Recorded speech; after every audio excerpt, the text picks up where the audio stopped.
Okay, I want to talk about in this section why you have a check engine light in the vehicle, and it's very simple. The fuel mixture for the engine is constantly being monitored by a number of sensors. Also, today's vehicles have an evaporative emission system that simply contains any unused fuel vapors from the engine, and it's not usually noticed with the engine performance, so to speak. There's what's commonly known as the O2 sensor, and that is in the exhaust, and it's consistently trying to keep a optimum fuel mixture for peak engine performance and peak and optimum gas mileage.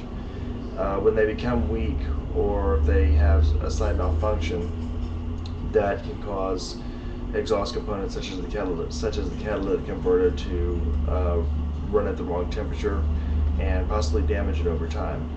So if you know you have a bad O2 sensor, or if you know your fuel mixture's off, or whatnot, eventually that will destroy your catalytic converter. Uh, and as far as evaporative emissions, uh, those are not too critical except for maybe polluting the atmosphere.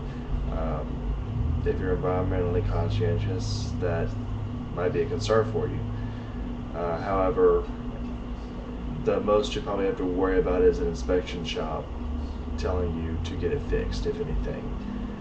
But for the most part, O2 sensors are common, and they O2 sensor codes, and when you have codes retrieved, O2 sensor codes don't always specify the O2 sensor.